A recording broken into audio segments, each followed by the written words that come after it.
Hello friends, இன்னைக்கு நீங்க பார்க்க போறது ரொம்ப வித்தியாசமான படம். இந்த படத்தோட பேரு diary of a mad old man. 1987ல ரிலீஸ் ஆன படம். இது வரைக்கும் நீங்க இந்த படத்தை எந்த சேனல்லையும் பார்த்துருக்க வாய்ப்பில்லை. சபல புத்தி இருக்கிற மாமனாரு, அதை யூஸ் பண்ணிக்கிட்ட புத்திசாலி மருமக, சூழ்நிலையை தந்திரமா யூஸ் பண்ணிக்கிட்ட அந்த மருமகளும் கடைசியில் அவ ஒரு காரியம் பண்ணுவா பாருங்க, செமையா இருக்கும். அது என்னன்னு தெரிஞ்சுக்கிறதுக்கு இந்த படத்தை முழுசா பாருங்க. படத்துக்குள்ள போறதுக்கு முன்னாடி இந்த வீடியோக்கு ஒரு லைக் போட மறக்காதீங்க. நம்ம படத்தோட ஹீரோ 70 வயசு தாத்தா. அவர் பேர் மார்சல். இவருக்கு இல்லாத வியாதிகளே இல்லைன்னு சொல்லலாம். அப்படி எல்லா வியாதியும் இருக்கு. சின்ன வயசுல இருந்து இவருக்கு செக்ஸ்னா ரொம்ப பிடிக்கும். அதனால இவர் ஆடாத ஆட்டம் இல்லை. கண்ட கண்ட மாத்திரையெல்லாம் தின்னு அவரோட எலும்பு தேஞ்சு முட்டி தேஞ்சு இன்னைக்கு நடக்க முடியாத அளவுக்கு அவர் கொண்டு வந்து விட்டுருக்கு. எதுவுமே அளவுக்கு மீறின ஆபத்து தானே. அப்படிப்பட்ட வயசான இந்த தாத்தாவுக்கு அவரோட மருமகள் மேல தீராத காமவெறி. எப்படியாவது அவளை அனுபவிச்சிடணும் அப்படின்னு பல விதத்துல ட்ரை பண்றாரு. இவர் அந்த ஏரியாலேயே மிகப்பெரிய பணக்காரரு. அவங்க வீட்டு கார்டன்ல ஒரு ஸ்விம்மிங் பூல் கட்டணும் அப்படின்னு சொல்லிட்டு அதுக்கான வேலைகள் ஏற்பாடு நடந்துட்டு இருக்கு. சொல்ல போனா அந்த வீட்டுல யாருக்குமே ஸ்விம்மிங் தெரியாது. அப்புறம் எதுக்காகடா இந்த ஸ்விம்மிங் பூலை இவர் கட்டுறாரு அப்படின்னு ஆளாளுக்கு பேசிக்கிறாங்க. ஆனா அவரோட மனசுக்குள்ள எல்லாம் ஒரே ஒரு எண்ணம் தான். அந்த எண்ணம் நிறைவேறணும் அப்படிங்கிறது அந்த ஸ்விம்மிங் பூலை கட்டியிருக்காரு. அது என்னன்னு கேட்டீங்கன்னா, தன்னோட மருமக ஸ்விம்மிங் ட்ரெஸ்ஸோட இவர் கட்டின ஸ்விம்மிங் பூல்ல நீந்தணும். அந்த காட்சியை இவர் ரூம்ல உட்கார்ந்தபடி ரசிச்சு பார்க்கணும். இது ஒண்ணுதான் அவரோட கடைசி ஆசைன்னு கூட சொல்லலாம். மருமகளுக்கு மாமனாரோட எண்ணம் என்னங்கிறது நல்லாவே தெரியும். அவ எப்படின்னு பார்த்தீங்கன்னா, இவர்கிட்ட ரொம்ப நெருக்கமா குழஞ்சு பேசி சிரிச்சு சிரிச்சு அவரை மயக்கி தனக்கு தேவையானது எல்லாத்தையும் வாங்கிக்கிறா. அப்படிப்பட்ட சந்தர்ப்பவாதி தான் நம்ம படத்தோட ஹீரோயினான ஈவா. அப்ப ஈவா ஹாலில் உட்காந்துருக்க, அங்க மாமனார் வராரு. வீட்டில் போய் ஸ்விம்மிங் பூல் கட்டுறீங்களே, இங்க நான் டாப்லெஸ்ஸா ஸ்விம் பண்ண முடியுமா? திரும்பவும் நான் வெளியே தான் போகணும். வெளியே போய் ஸ்விம் பண்ணா பாருங்க இங்க எப்படி கரையாயிடுச்சு அப்படின்னு அவ ட்ரெஸ்ஸோட ஸ்ட்ராப்பை விலக்கி காமிக்கிறா. அவளோட அங்கங்கள் அவருக்கு தெரியற மாதிரி பாத்துக்கிறா. மாமனார் தம் மேல இன்ட்ரெஸ்டா இருக்காருன்னு தெரிஞ்சே பர்பஸாவே அப்படி பண்றா. மாமனார் அதை பார்த்து அப்படியே மெல்ட் ஆகுறாரு. அவ டேபிள் மேல காலை நீட்டி உட்கார்ந்து இருக்கிறத பார்த்த மாமனாரு, உன் கால்கள் எத்தனை அழகா இருக்கு பாரு அப்படின்னு சொல்லிட்டு அவ பாதத்தை போய் நீவராரு. அவரு நீவறதுலயே அவ்வளோ ஒரு காமம். அன்னைக்கு வழக்கமாக டாக்டர் செக்கப்புக்கு போயிட்டு வந்த தாத்தா குடும்பத்தோட ஒரு ரெஸ்டாரண்ட்டுக்கு வராரு. அதாவது தாத்தா, அவரோட மனைவி, மருமக ஈவா. அங்கே மருமக மாமனாருக்கு ஊட்டி விடுறா. பக்கத்தில் இருக்கிற மாமியாருக்கு தன் புருஷனோட இந்த காம லீலைகளை பற்றியெல்லாம் தெரிய மாட்டேங்குது பாவம். லஞ்சை முடிச்சுட்டு அங்கே இருக்கிற ஒரு பெரிய துணி கடைக்கு கூட்டிகிட்டு போகிறாரு ரெண்டு பேர்த்தையும். அங்கே பார்த்தீங்கன்னா அவரோட மனைவி ஒரு சாதாரண துணி எடுக்கிறாங்க. ஆனால் ஈவா பார்த்தீங்கன்னா ரொம்ப காஸ்ட்லியான துணியாக போய் எடுக்கிறா. அதை போட்டு பார்த்தவ ஓரக்கண்ணால் மாமனாரை பார்த்தபடி, இது ரொம்ப காஸ்ட்லியாக இருக்குது, வேண்டாம் அப்படின்னு சொல்லிட்டு இந்த துணியை எடுத்து வைக்கிறா. ஆனால் இவரோடுவாரா, மருமகளுக்கு பிடிச்சிருக்குன்னு சொல்லிட்டு அந்த ட்ரெஸ்ஸவே வாங்கி கொடுக்குறாரு. அந்த ட்ரெஸ்ஸோட வேலை 3.5 லட்சம். இதை கேட்டு மாமியார் பயங்கரமாக ஷாக் ஆகுறாங்க. என்ன 3.5 லட்சம் கொடுத்து எடுக்கணுமா அப்படின்னு கேட்டா, நீ சும்மாரு, என் மருமக 30 லட்சத்துக்கு கேட்டாலும் நான் எடுத்து கொடுப்பேன் அப்படின்னு மனைவியை சமாதானப்படுத்திடுறாரு. ஆனால் மருமகளுக்கு பாருங்க இன்னும் ஆசை விடல. அங்கே இருக்கிற ஒரு ஹேண்ட்பேக்கை, இந்த ஹேண்ட்பேக் என்ன வேலை அப்படின்னு கேட்குறா. அந்த ஹேண்ட்பேக் 15 லட்சம், முதலையோட தோல்ல செஞ்ச பேக் அப்படின்னு அந்த கடைக்காரமா சொல்லுது. ஐயோ இவ்வளவு காஸ்ட்லியா, நல்லா தான் இருக்கு அப்படின்னு சொல்லிட்டு வந்துடுறா. ஆனா ஈவா அந்த பேக் மேல கண்ணை வச்சுட்டா. என்ன பண்ணா மாமனார் அவளுக்கு அதை வாங்கி கொடுப்பாரு அப்படின்னு அவளுக்கு நல்லா தெரியும். நாளுக்கு நாள் மாமனாருக்கு உடல்ல ஏகப்பட்ட பிரச்சனை வருது. அதனால அவர் கழுத்து வலி வராம இருக்கிறதுக்காக கழுத்துல ஒரு ஸ்கார்ஃப் மாதிரி கட்டி விடுறாங்க. அந்த சமயத்துல அவர் மனைவியும் பொண்ணும் வராங்க. மனைவி என்ன சொல்றாங்கன்னா, ஏங்க நம்ம பொண்ணுக்கு ஏதோ பணம் தேவைப்படுதாமா, அது என்னன்னு கேட்டு கொஞ்சம் அவளுக்கு கொடுங்க அப்படின்னு சொல்ல, மகளும் நாங்க புதுசா ஒரு வீடு வாங்குறோம்ப்பா, கையில் இருக்க பணத்தெல்லாம் போட்டாலும் இன்னும் கொஞ்சம் பத்தல, ஒரு 20 லட்ச ரூபா இருந்தா கொடுங்க அப்படின்னு கேட்குறா. என்னது 20 லட்சமா, எங்கிட்ட அவ்வளவு பணம் கிடையாது அப்படிங்கிறாரு. இதை கேட்டு மனைவி, என்ன சொல்றீங்க, உங்ககிட்ட 20 லட்ச ரூபா இல்லையா? 20 கோடி கேட்டாலும் வச்சிருப்பீங்களே, ஏன் இவ்வளவு பாரபட்சமா நடந்துக்கிறீங்க? உங்க மருமக ஈவா கேட்டா மட்டும் 5 லட்சம் 6 லட்சம்னு துணி வாங்கி கொடுக்குறீங்க, உங்க மகளுக்கு ஒண்ணுன்னா பண்ண மாட்டேங்கிறீங்க அப்படின்னு சொல்ல, ஈவாக்கு பண்ணுவேன் ஆனா இவளுக்கு பண்ண மாட்டேன், என்கிட்ட பணம் இல்லைன்னா இல்லை அவ்வளவுதான் அப்படின்னு சொல்ல, மகக்காரியும் அந்த நாய் ஈவாக்கே பண்ணுங்க அப்படின்னு கோச்சிட்டு போயிடுறா. இது அவர் மனைவிக்கு பிடிக்கல. நீங்க பண்றது ரொம்ப தப்புங்கன்னு சொல்லிட்டு போறா. ஆனா மனைவிக்கும் கூட கணவன் இப்படி ஒரு எண்ணத்துல இருக்கான் அப்படிங்கிறது இப்ப வரைக்கும் தெரியாது. நைட்டு டைனிங் டேபிள்ல உட்கார்ந்துருக்க மனைவி அவர்கிட்ட, முதல்ல அந்த ஸ்விம்மிங் பூல் வேலையை நிறுத்துங்க, அதுக்கு போடுற காசை நம்ம பொண்ணுக்கு கொடுங்க, என் பேச்சை கேளுங்க, நான் சொல்கிறது கரெக்டாக இருக்கும் அப்படின்னு மனைவி சொல்கிறாங்க. ஆனால் தாத்தா அதெல்லாம் கேட்குற மாதிரி இல்லை. ஏன் வீட்டில் ஒரு ஸ்விம்மிங் பூல் இருந்தால் நல்லது தானே, நீ போய் நீச்சல் அடிக்கலாம், நம்ம பையன் நீச்சல் அடிக்கலாம், பொண்ணு நீச்சல் அடிக்கலாம், பேரனுகள்லாம் நீச்சல் அடிக்கலாம் அப்படின்னு அவர் சப்பக்கட்டு கட்ட அவரை முறைச்ச மனைவியும், நான் இந்த வயசில் போய் நீச்சல் அடிக்கிறேன்னா, நான் நீச்சல் அடித்தா நீங்கள் பார்ப்பீங்களா அப்படின்னு கேட்டுட்டு போகிறாங்க. தாத்தாக்கு திரும்பவும் உடம்பு மோசமாக போகுதா, அதனால் வீட்டில் இருக்கிற பணியாட்கள்லாம் அவரை கைத்தாங்கலாக தூக்கிட்டு வந்து அந்த சேரில் உட்கார வைக்கிறாங்க. அவர் ரூமில் உட்கார்ந்தபடியே அந்த ஸ்விம்மிங் பூல் வேலை நடக்கிறதவே வேடிக்கை பார்த்துட்டு இருக்காரு. எப்போ இந்த ஸ்விம்மிங் பூல் வேலை முடிகிறது, அதுக்குள்ளே நான் செத்து போயிட்டா ஈவாவை டாப்லெஸ்ஸாக பார்க்க முடியாது அப்படின்னு கவலையோடு அதை பார்த்துட்டு இருக்காரு. அன்னைக்கு மத்தியானம் அவங்க வீட்டு கார்டனில் ஒரு பார்ட்டி, சொந்தக்காரங்கள்லாம் நிறையா கலந்துருக்க. அந்த சமயத்தில் அங்கே வந்து ஒரு சொந்தக்கார பையன் ஈவாவை பார்த்து, ஈவா ஆண்டி உங்களுக்கு இன்னும் கொஞ்சம் சாப்பாடு வைக்கட்டுமான்னு கேட்குறான். ஈவாக்கு வரும் பாருங்க கோபம். நான் உன்னோட 2 வயசு 3 வயசு தான் பெரியவா, என்னை ஆண்டின்லாம் கூப்பிடாத, என்ன புரியுதா அப்படின்னு அவன் மேலே எரிஞ்சு விழுகிறா. அந்த சமயத்தில் அங்கே வந்து அவளோட பையன், இந்த மேனாமினிக்கு ஒரு குழந்தை வேற இருக்கு, ஆண்டி அம்மான்னு சொல்லி அவள் தோள் மேலே ஏறி கட்டி பிடிக்க, இறங்கடா கீழே, யாருடா ஆண்டி அம்மா, போய் விளையாடு போ அப்படின்னு பையன்கிட்ட சீறி விழுகிறா. இதை எல்லாத்தையும் அமைதியாக இவ புருஷன் பிலிப்பு பார்த்துட்டு இருக்கான். அவன் ஒரு மிச்சர் பார்ட்டி போல இருக்கு. அந்த சமயத்தில் தான் தன் பக்கத்தில் வந்து உட்கார்ந்த மருமக கிட்ட தாத்தாவும், ஆமாம் எங்கே காலையிலேருந்து உன்னை வீட்லேயே பார்க்க முடியல அப்படிங்கிறாரு. எனக்கு நிறையா வேலை இருந்துச்சு, ஷாப்பிங் போக வேண்டியது இருந்துச்சு, பியூட்டி பார்லருக்கு போக வேண்டியது இருந்துச்சு அப்படிங்கிறா. லாஸ்ட் டைம் பார்த்தேன் அங்கே நிறையா முடி இருந்துச்சு, அது எல்லாத்தையும் ரிமூவ் பண்ணிட்டியா அப்படின்னு கேட்குறாரு. புருஷன் இவங்க பேசுறதவே தூரத்துலேருந்து கவனிச்சிட்டு இருக்கான். அவனுக்கும் அப்பா மேலேயும் மனைவி மேலேயும் சந்தேகம் இல்லை. அவனை திரும்பி பார்த்தா ஈவாவும், சி நீங்கள் ரொம்ப மோசம் அப்படின்னு அவர் கையில் ஓங்கி செல்லாமல் ஒரு அடி அடிக்கிறா. அவள் அடித்த அந்த இடத்த தாத்தாவும் முத்தம் வச்சுக்கிறாரு. உன் கைப்பட்ட இடம் இனிப்பாக இருக்குது அப்படின்னு வழிகிறாரு. இந்த வயசில் இந்த ஆளுக்கு இதெல்லாம் தேவையா? காடு வாங்குது, வீடு போங்குது. கிழவனுக்கு பாருங்க ரொமான்ஸு. நம்ம இதில் ஒரு பழமொழி சொல்லுவாங்க, பல்லு இருக்கிறவன் பக்கோடா சாப்பிட்றான்னு. ஆனால் இங்கே பல்லே இல்லாதவனும் பக்கோடா சாப்பிட்றான். அன்னைக்கு நைட்டு பார்த்தீங்கன்னா தாத்தாவோட மனைவி தண்ணி குடிக்கலாம் அப்படின்னு வந்து ஃப்ரிட்ஜை ஓப்பன் பண்ணுறாங்க. அந்த சமயத்தில் அவங்களுக்கு நெஞ்சு வலி வர அங்கேயே விழுந்து இறந்தும் போயிடுறாங்க. மறுநாள் மனைவி இறந்ததுக்கான காரியங்கள் எல்லாம் நடக்குது. வந்திருந்த சொந்த பந்தங்கள்லாம் விருந்து சாப்பிட்ருக்க. அந்த சமயத்தில் மருமக சாப்பிட்றதவே வெறிக்க தாத்தா பார்த்துட்டு இருக்காரு. இதை கவனிச்ச மருமகளும், ஊட்டி விடவா அப்படின்னு கேட்குறா. ஊட்டு அப்படின்னு ரொம்ப சந்தோஷமாக தலையாட்டுறாரு. உன் எச்சில் பட்ட சாப்பாட்டை கொடுத்தீங்கன்னா சந்தோஷமாக சாப்பிடுவேன் அப்படிங்கிறாரு. எப்படி பொண்டாட்டி செத்து போய் அங்கே புதைக்கிறதுக்கு காத்திருக்கிறா. கிழவனுக்கு மருமக கூட ரொமான்ஸ் பாருங்க. இந்த குறும்புக்காரியும் என்ன பண்ணுறான்னு பாருங்க. அவள் சாப்பிட்டு இருந்த சாப்பாட்டை மற்றவங்க யாரும் கவனிக்காதபடி எச்சில் பண்ணி இந்த தாத்தாக்கு ஊட்டுறா. இவரும் பிஸ்கட்டை வேகமாக வந்து கவர நாய் மாதிரி பப்புன்னு அந்த சாப்பாட்டை வாங்கி சாப்பிட்றாரு. என்ன தாத்தா வேணும் உனக்கு? அவளே வந்தாலும் உன்னால் வேலை செய்ய முடியுமா? ஏன் இப்படி கிடந்து தவிக்கிற? அடுத்த சில நாட்களுக்கு அப்புறம் காமிக்கிறாங்க, இவரோட பர்சனல் மெய்டு ஊருக்கு போறக்காக கிளம்புறா. நீ ஊருக்கு போயிட்டா வேலைக்கு எனக்கு மருந்தெல்லாம் யாரு தர்றது அப்படின்னு தாத்தா கேட்குறாரு. அதுக்கு ஒரு ஆளை ஏற்பாடு பண்ணிட்டு தான் போயிருக்கேன், நான் வர்ற வரைக்கும் சேட்டை பண்ணாம வேலைக்கு மருந்து சாப்பிடுங்க அப்படின்னு சொல்லிட்டு அந்த மெய்டும் போக கொஞ்ச நேரத்திலேயே அவ ஏற்பாடு பண்ணியிருந்த அந்த சர்வெண்ட் வர வந்தது யாருன்னு பார்த்தீங்கன்னா மருமக ஈவா. நீயா அப்படின்னு தாத்தா சந்தோஷப்படுறாரு. நான் தான் உங்கள் சர்வெண்ட்டுக்கு 1 வாரம் லீவு கொடுத்து அனுப்பிச்சேன். இந்த 1 வாரம் என்னோட டார்லிங்கை நான் பத்திரமா தாளாட்டி சேர அட்டி பார்க்க போகிறேன் அப்படிங்கிறா. தாத்தாக்கு ஏக குஷி. இப்போ மருமக தான் தாத்தாவை ஆஃபீஸ்க்கு கூட்டிகிட்டு போகிறது, கூப்பிட்டு வர்றது, இந்த மாதிரி வேலையெல்லாம் பண்ணுறா. என்ன இன்னைக்கு மாமனார் ரொம்ப சந்தோஷமாக இருக்கீங்க அப்படின்னு ஈவா கேட்குறா. பின்ன சந்தோஷமாக இருக்காதா? நீ மட்டும் பக்கத்தில் இருந்தால் எவ்வளவு தூரம் வேணாலும் என்னால் ட்ராவல் பண்ண முடியும் அப்படின்னு சொல்கிறாரு.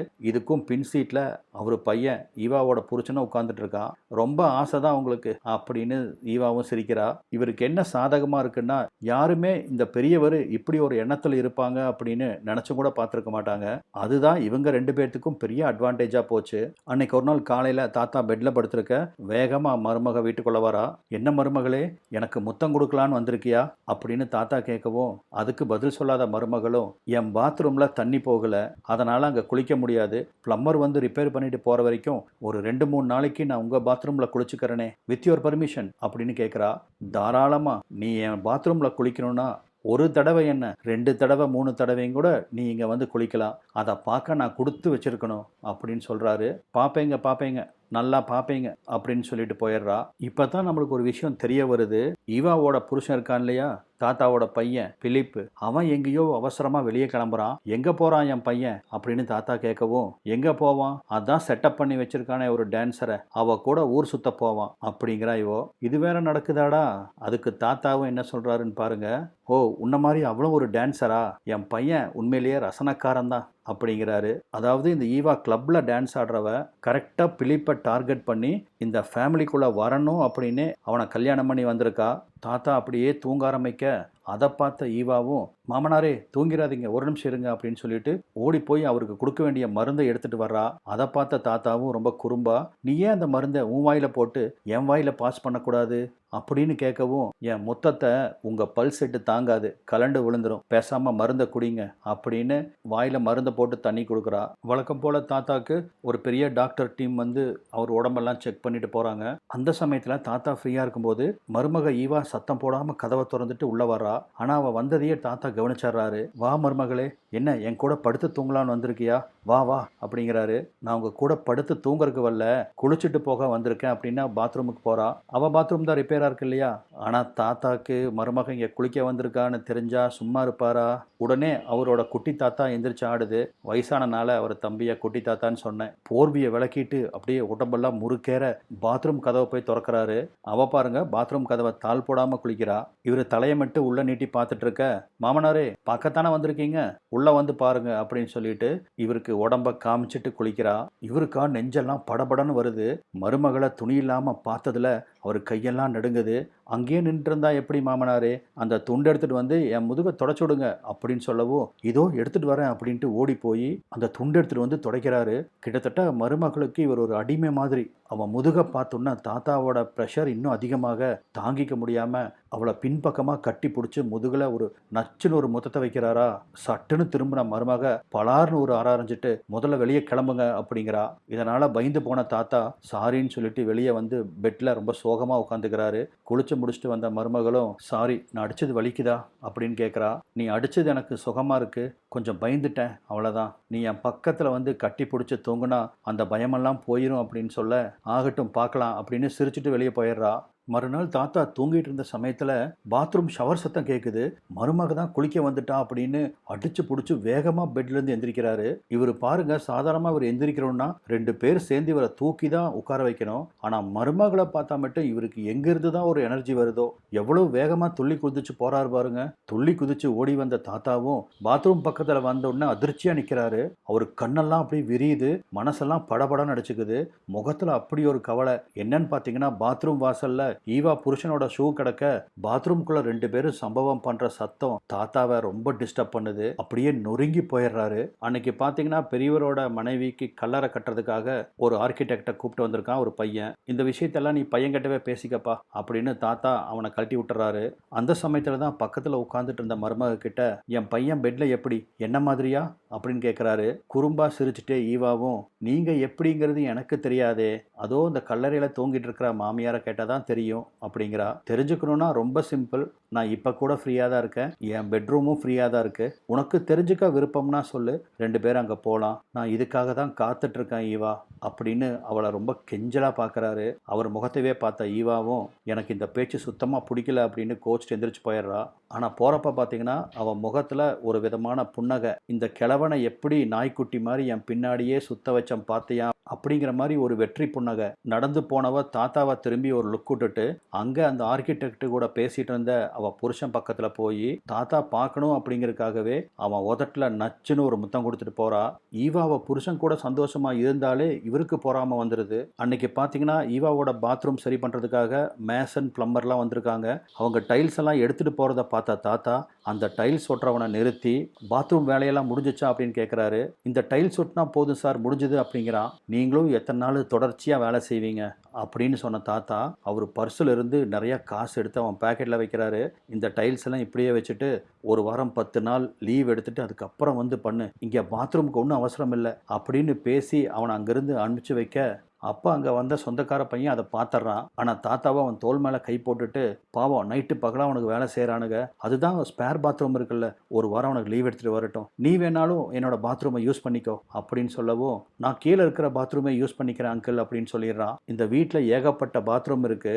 ஆனால் ஈவா பர்பஸாகவே மாமனாரோட பாத்ரூம்க்கு வர்றதுக்கு காரணம் அவரை எப்படியாவது கவுக்கணுங்கிறதுக்காகத்தான். தாத்தா நைட்டும் பகலுமா ஸ்விம்மிங் பூல் வேலை நடக்கிறதவே பார்த்துட்டு இருக்காரு. இவனுக்கு எப்போ வேலையை முடிக்கிறது, நான் எப்போ என் மருமகளை முழுசா பார்க்கறது அப்படின்னு. அன்னைக்கு காலையில் தாத்தா குளிச்சு முடிச்சுட்டு ரெடியாகி கீழே போகலாம் அப்படின்னு படிக்கட்டு இறங்கின சமயத்தில் ஈவா வர்றா. அவளை பார்த்ததும், என்ன என் பாத்ரூமில் குளிக்க போறியா அப்படின்னு கேட்குறாரு. என்ன பண்ணுறது, எங்கள் பாத்ரூமில் டைல்ஸ் ஒட்ட வேண்டியவன் திடீர்னு ஊருக்கு போகிறேன்னு போயிட்டான், யார் பார்த்த வேலைன்னு தெரியல அப்படின்னு மாமனாரை ஓரக்கண்ணில் பார்த்துட்டே இவன் பாட்டுக்கு பாத்ரூம்குள்ளே போக, உடனே தாத்தாக்கு வரும்பாரு ஒரு எனர்ஜி. சீப் எடுத்து தலையை சீவிட்டு குடுகுடுன்னு பாத்ரூம்குள்ள ஓடுறாரு. இவரோட வரவை எதிர்பார்த்துட்டு இருந்த மருமகளும், இன்னைக்கு என்னோட காலை நீங்க முத்தம் வைக்கலாம் அப்படிங்கிறா. அப்படியா அப்படின்னு சொல்லி சந்தோஷப்பட்ட தாத்தா ஓடி போய் அவ காலை பிடிக்கிறாரு. அவ ஒரு ஸ்கிரீனுக்கு பின்னாடி நின்றுட்டு காலை மட்டும்தான் வெளியே நீட்டுவா. அவளோட அழகிய தொடைகள் தெரிய அதை கவனிச்ச மருமகளும், என் தொடைக்கு கீழே எங்க வேணாலும் முத்தம் வச்சுக்கோங்கன்னு காலை நீட்டவும், தாத்தா அவ காலை பிடிச்சி அப்படியே அவ கணுக்கால இருந்து பாதம் வரைக்கும் இந்த நாய் நக்கிற மாதிரி நக்கிறாரு. மருமக நினைச்ச மாதிரியே அவரை ஒரு அடிமையா ஒரு நாய் மாதிரி தான் வச்சிருக்கிறா. போதும் போதும் இன்னைக்கு இது போதும் அப்படின்னு காலை உள்ள இழுத்துக்கிறா. மறுநாள் பார்த்தீங்கன்னா தாத்தா வீட்டோட கார்டனில் நடந்துட்டு இருக்க, அவங்க வீட்டு நாய் வந்து பவ்வுன்னு அவர் மேலே தாவுது. அது ஒரு ஆசைக்கு தாவுது, ஆனால் இவர் கீழே விழுந்துடுறாரு. அங்கே வந்து அந்த மருமக அந்த நாயை கூப்பிட்டு, இந்த நாய் எப்படி வறுக்கி சாப்பிடுதுன்னு பாருங்க, உங்களை மாதிரியே இவனும் அப்படின்னு சொல்லிட்டு அந்த நாய்க்கு கொடுக்க வேண்டிய வர்க்கி எடுத்து இவ வாயில கடிக்கிறா. அந்த நாய் அவ வாயில் இருக்கிற வர்க்கியை கடிச்சு கடிச்சு சாப்பிடுது. உங்களுக்கு வேணுமா அப்படின்னு குறும்பா கேட்குறா. ஆமா வேணும் வேணும் அப்படின்னு அவர் தலையாட்டுறாரு. இவருக்கு பின்னாடி நின்று இருந்த வேலைக்காரி என்ன நடக்குதுங்க அப்படின்னு தெரியாம முழிக்கிறா. கொஞ்சம் கொஞ்சமா இந்த தாத்தாவை மருமக எப்படி அடிமையாக்கி வச்சிருக்கான்னு பாருங்க. அன்னைக்கு அவர் தாத்தா அவரோட ஆஃபீஸில் உட்காந்து ஏதோ ஒர்க் பார்த்துட்டு இருக்க, அப்போ ஈவா உள்ளே வந்து கதவை தாள் போடுறா. அவர் எதுக்கால வந்து உட்கார்ந்த மருமகளும் அவள் காலை தூக்கி அவர் டேபிளில் வைக்கிறா. உடனே தாத்தா எந்திரிச்சு அவள் ஹை ஹீல்ஸை கழட்டுறாரு. அவள் காலை கையால் நீவிட்டு அவளோட ஒவ்வொரு விரலாக முத்தம் கொடுக்குறாரு. அவரவே ரொம்ப குறும்பா மருமக உத்து பார்த்துட்டு இருக்க, எங்கிட்ட இருந்து உனக்கு என்ன வேணும் அப்படின்னு தாத்தா கேட்குறாரு. கரெக்டாக பாயிண்ட்டை பிடிச்சிட்டாரு. அவளுக்கு ஏதோ வேணும் அப்படிங்கிறத. நான் லாஸ்ட் டைம் ஷாப்பிங் போன போது ஒரு கடையில் டைமண்ட் ரிங் ஒன்று பார்த்தேன், அந்த டைமண்ட் ரிங் எனக்கு வேணும் அப்படிங்கிறா. அவள் விரலை சப்பிட்டு இருந்த தாத்தாவும், சொல்லு எத்தனை ரூபா, நான் உனக்கு அது வாங்கி தர்றேன் அப்படிங்கிறாரு ஆவலா. அதோட விலை 50 லட்சம் அப்படிங்கிறா. என்னது 50 லட்சமா, அவ்வளவு பணம் என்கிட்ட கிடையாதே அப்படின்னு தாத்தா சொல்லவும், என்னது உங்ககிட்ட 50 லட்சம் கிடையாதா, 50 கோடி உங்ககிட்ட இருக்குதுன்னு எனக்கு தெரியும், என்னை ஏமாத்துறையா லூசு கிளவா அப்படின்னு அவர் மூஞ்சியில எட்டி உதச்சு அவரை கீழே தள்ளி விட்டுட்டு போயிடுறா. அங்கே வேலைக்காரி வர கீழே விழுந்து கிடக்கிற தாத்தாவை பார்த்து தூக்கி உட்கார வைக்கிறா. ஏன் அடிக்கடி கீழே விழுந்துட்டே இருக்கீங்க, பேசாமல் அந்த வீல் சேரில் உட்கார வேண்டியதானே அப்படின்னு அவள் சலிச்சுக்கிறா. 2 நாள் கழிச்சு எல்லாரும் ஒரு பாக்ஸிங் ஷோக்கு போயிருக்காங்க. அப்போ பார்த்தீங்கன்னா பக்கத்தில் இருக்கிற பொம்பளை இவ போட்டிருக்கிற மோதிரத்தை பார்க்குறா. அவள் தோளில் போட்டிருக்கிற அந்த குரோக்கடைல் பேக்கை பார்க்குறா. இங்கே பாருடி, இவாவோட கையில் வைர மோதிரம், அவள் தோளில் பாரு எவ்வளவு காஸ்ட்லியான பேகு அப்படின்னு பார்க்குறா. இப்போ அடுத்தது வீட்டில் டிஸ்கஷன் தொடருது.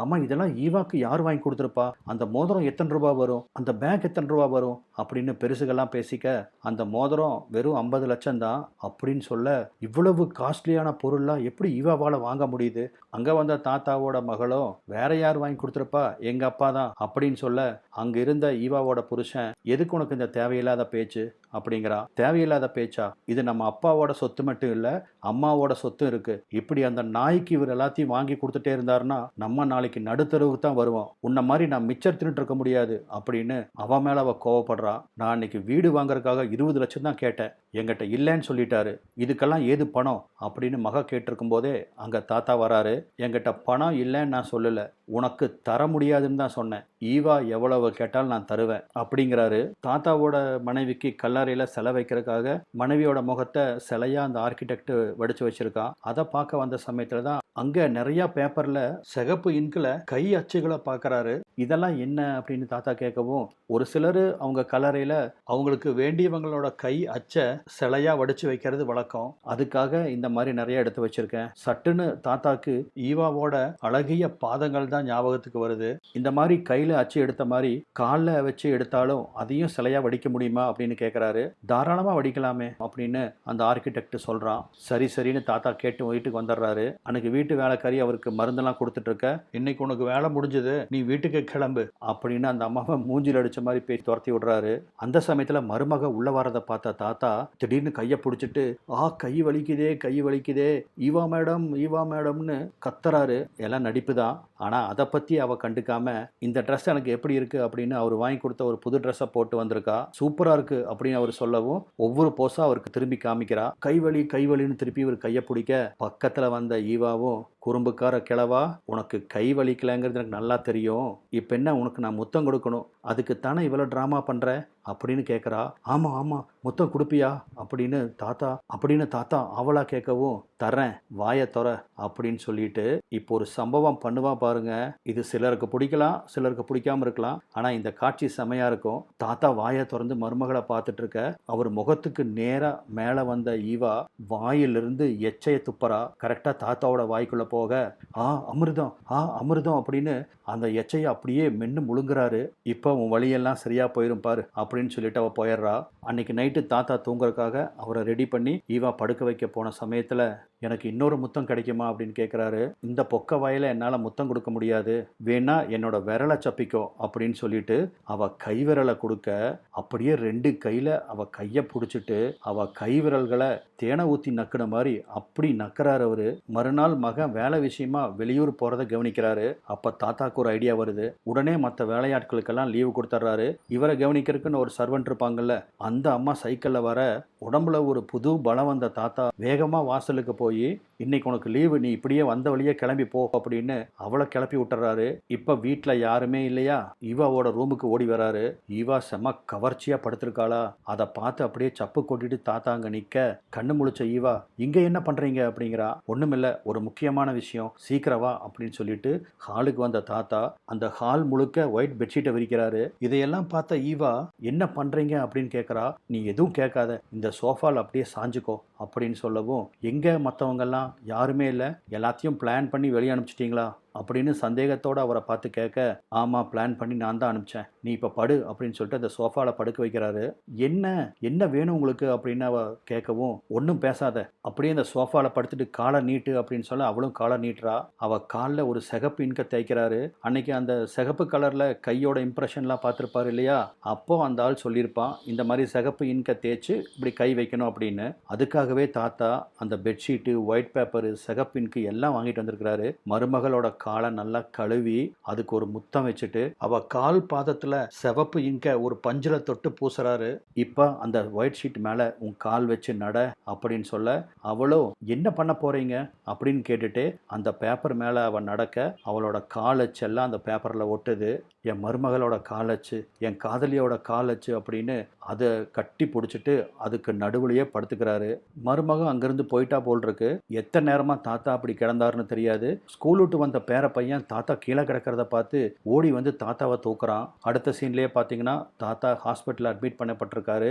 அவரை செக் பண்ண டாக்டரும் பல்ஸ் ரொம்ப கீழே போயிட்டு இருக்கு, இன்னும் சில நிமிஷத்துக்கு கூட தாங்க மாட்டார் அப்படின்னு அவன் மகன்கிட்ட சொல்றாரு. ஏன்னா மருமகளை இங்கே காணோம், எங்கே போய் தொலைஞ்சான்னு தெரியல. தாத்தாவோட கடைசி நிமிடங்கள் மகன் அவரவே பார்த்துட்டு இருக்க, நான் நினச்சது நடக்காமல் போச்சு, கடைசி வரைக்கும் அந்த ஸ்விம்மிங் பூலை கட்டவே முடியல, என் மருமக டாப்லெஸ்ஸாக அந்த நீச்சல் குளத்தில் நீந்துறத பார்க்காமையே நான் போகிறேன் அப்படின்னு மெல்ல தனக்கு தானே முணங்கிட்டு அவர் உயிரையும் விட்டுறாரு. இதோட இந்த படம் முடியுது.